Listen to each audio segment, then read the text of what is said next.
Welcome to Kanishka IAS. Central minister Amit Shah గారి comments ఒకసారి చూస్తే ఏమన్నారంటే, డీలిమిటేషన్ వల్ల మనకు సదర్న్ స్టేట్స్లో లోక్సభ సీట్స్ ఏమీ తగ్గవు అని చెప్పేసి చెప్పారు. అఫ్కోర్స్ ఇది తగ్గుతాయి అని చెప్పేసి ఇక్కడ భయం కాదు.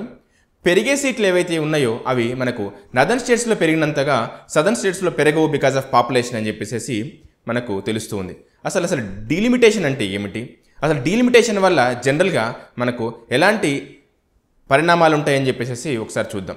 డీలిమిటేషన్ అనేది ఏంటంటే మనకు కాన్స్టిట్యూషనల్గానే ఉంది. ఇది ఆర్టికల్ 82 అండ్ ఆర్టికల్ 170 వీటి గురించి మెన్షన్ చేయడం జరిగింది. ఆర్టికల్ 82 చూస్తే ఏంటి అంటే జనరల్గా లోక్సభ సీట్లకు సంబంధించి, ఆర్టికల్ 170 వచ్చేసేసి స్టేట్ అసెంబ్లీ సీట్లకు సంబంధించి.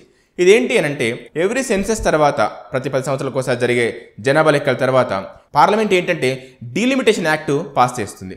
ఈ డీలిమిటేషన్ యాక్ట్ పాస్ చేసిన తర్వాత డీలిమిటేషన్ కమిషన్ అపాయింట్ చేస్తుంది. జనరల్గా ఈ కమిషన్కి సుప్రీంకోర్టు జడ్జు లేదంటే రిటైర్డ్ సుప్రీంకోర్టు జడ్జు దీనికి హెడ్గా ఉంటారు. అఫ్కోర్స్ ఈ కమిషన్లో చాలా మెంబర్స్ ఉంటారు. ఈ కమిషన్ మెయిన్ ఇంటెన్షన్ ఏంటి అని అంటే, అసలు ఆబ్జెక్టివ్ ఏంటంటే మనకు పార్లమెంటరీ నియోజకవర్గాలని అదేవిధంగా మనకు స్టేట్ అసెంబ్లీ నియోజకవర్గాలని పునర్విభజన చేయడం. సో జనరల్గా ఏంటి ఇక్కడ ఏ విధంగా చేస్తారు అని అంటే very simple, population based delimitation. అంటే ఈ పెరిగిన పాపులేషన్ని తగ్గిన పాపులేషన్ అని బట్టి మనకు ఈ కాన్స్టిట్యుయెన్సీస్ని డివైడ్ చేయడం జరుగుతుంది. అయితే ఇక్కడ ఒకసారి మనం అబ్జర్వ్ చేస్తే ఏంటి అంటే నదర్న్ స్టేట్స్లో పాపులేషన్ అనేది చాలా ఎక్కువగా ఉంది. మనకు లాస్ట్ డెకేడ్లో చూసినా, ఈవెన్ 2011 సెన్సెస్ చూసినా, 2001, 2011కి సెన్సెస్ మధ్యలో చూసినా, ఈవెన్ రీసెంట్గా నేషనల్ ఫ్యామిలీ హెల్త్ సర్వే చూసినా మనకు ఏం కనబడుతుందంటే ఈ నదర్న్ స్టేట్స్లో ఫెర్టిలిటీ రేట్ చాలా ఎక్కువగా ఉంది.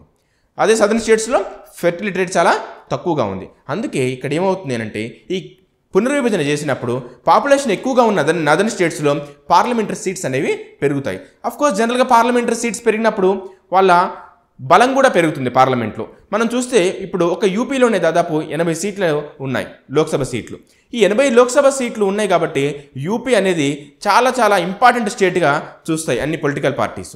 అంతేకాకుండా మిగతా స్టేట్స్లో కూడా ఎక్కడైతే పాపులేషన్ ఎక్కువ ఉంటుందో అక్కడ జనరల్గా ఏమవుతుంది, ఈ పార్లమెంటరీ సీట్స్ ముఖ్యంగా లోక్సభ సీట్స్ అనేవి పెరుగుతాయి. అదే సదర్న్ స్టేట్స్ విషయానికి వస్తే ఈ పెరుగుదల అనేది చాలా తక్కువగా ఉంటుంది.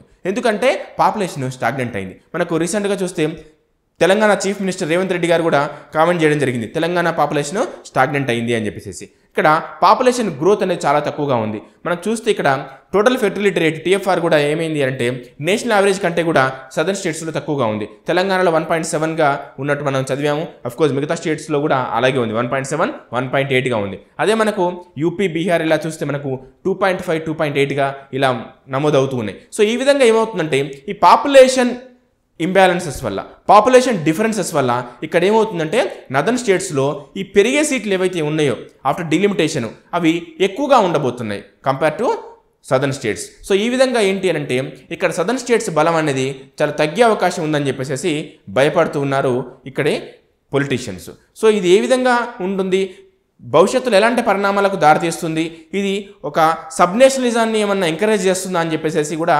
చాలామందికి భయపడుతూ ఉన్నారు.